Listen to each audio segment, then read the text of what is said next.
Saudi আরব হজ মৌসুমকে কেন্দ্র করে নতুন কঠোর বিধিনিষেধ জারি করেছে। দেশটির কর্তৃপক্ষ স্পষ্ট জানিয়ে দিয়েছে, যে কোনো ধরনের ভিজিট ভিসা নিয়ে হজ পালন করা যাবে না। সৌদি স্বরাষ্ট্র মন্ত্রণালয় জানিয়েছে, শুধুমাত্র বৈধ হজ পারমিটধারীরাই মক্কা ও পবিত্র স্থানগুলোতে প্রবেশ করতে পারবেন। জিলকদ মাসের শুরু থেকে জিলহজের 14 তারিখ পর্যন্ত এই নিষেধাজ্ঞা কার্যকর থাকবে। এ সময় অনুমতি ছাড়া কেউ প্রবেশ বা অবস্থান করলে তা আইনের লঙ্ঘন হিসেবে গণ্য হবে। নিয়ম ভঙ্গকারীদের জন্য কঠোর শাস্তির কথাও জানানো হয়েছে। ভিজিট ভিসাধারীরা হজ পালনের চেষ্টা করলে বা মক্কায় প্রবেশ করতে চাইলে সর্বোচ্চ 20,000 সৌদি রিয়াল জরিমানা গুনতে হবে।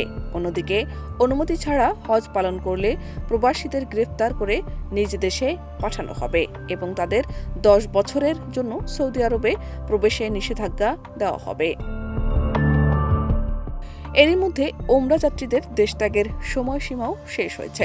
2026 সালের 18 এপ্রিল ছিল ওমরা ভিসাধারীদের সৌদি আরব ত্যাগের শেষ দিন।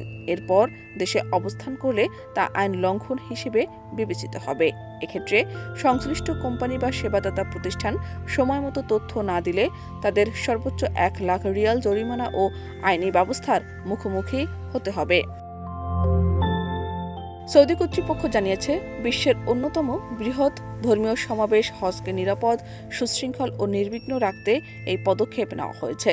পারমিট ছাড়া হজ নয় স্লোগানের আওতায় এই অভিযান জোরদার করা হচ্ছে।